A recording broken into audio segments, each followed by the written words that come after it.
Hey everybody, I hope you are all doing well, but I have a feeling that a lot of you are not, so that's why I'm making this video today.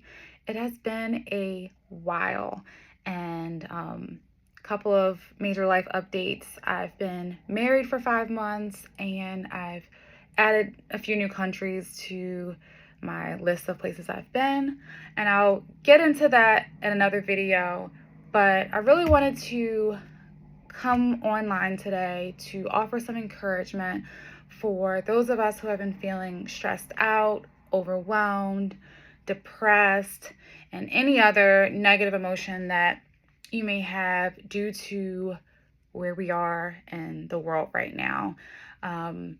Politics, the news, divisiveness. There's so much heavy, dense stuff that can pull you back into feeling like you're this powerless, small human being. And I just wanted to remind you that you are primarily a spiritual human being, or a spiritual being first. And while everything in the world tries to pull you down into this dense reality, God has left us a beautiful love letter to pull us back into who we really are as spiritual beings and His children. So, I just want to remind you that everything that is happening is still inside of the will of God. There is nothing that is happening that He is not in control of. And I know that it's very hard to imagine, even harder to believe. And I'm not even sure how it all works, but there are things that God allows and there are things that God puts into motion Himself. So we have to always keep in mind that everything that happens is part of a bigger picture that we just simply cannot see. And we have to remind ourselves that everything that is happening is ultimately for our good. And as I was preparing to make this video, I had to check myself to make sure that I'm not saying that from a place of privilege where everything is going great for me, so I can say, everything's going for your good, you need to see that. But the reality is, I've been going through a lot of struggles myself. Truth be told, I have just experienced my third miscarriage in a row, and it was very traumatic for my husband and myself. I'm battling with my third cancer scare. Not that I've been to the doctor, but I know the things that your body does when you're fighting something. And we also have some financial goals that are pretty challenging, pretty overwhelming. So everything's not perfect in my world, and I have to keep in mind that there is a bigger picture, and whether it's for my sanctification or someone else's, these are things that are helping us to become more like Christ. And that is our purpose here.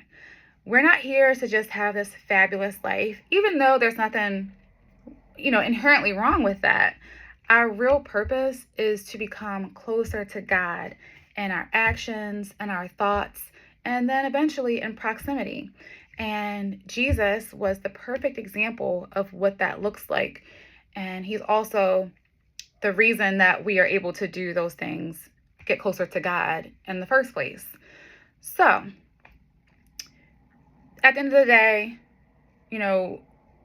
I don't think there's anything wrong with having a fabulous life, but we always want to keep in mind our real purpose for everything that we go through in this lifetime.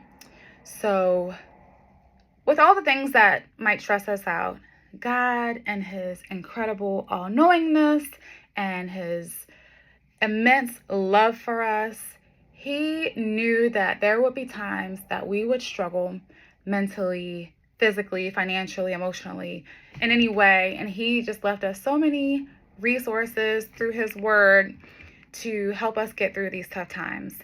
And there are any number of scriptures that you can go to for some encouragement right now. And I just happened to open the Bible up to where I left my pen, because I picked this up from my parents' house. And I just opened up to where I left my pen, and it's on Isaiah 51. So, even though these words aren't directly written to me, Danae, specifically, I want to remind us that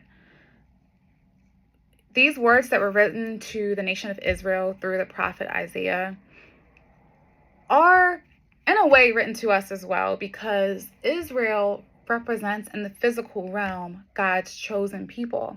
And us as Christians, believers, we are God's chosen people in the spiritual realm. Yes, God chose us to be the ones that can believe in him. And I want to just read a passage that I found to be very encouraging during this time, personally, as well as in a broader political global sense. So I'm just going to briefly read through Isaiah 51 verses 4 through 8. And then I'm going to read in the same chapter verses 12 through 16. All right. Isaiah 51 verse 4. I'm reading. Give attention to me, my people, and give ear to me, my nation. For a law will go out from me, and I will set my justice for a light to the peoples. My righteousness draws near. My salvation has gone out, and my arms will judge the peoples. The coastlands hope for me. And for my arm they wait. Lift up your eyes to the heavens, and look at the earth beneath. For the heavens vanish like smoke.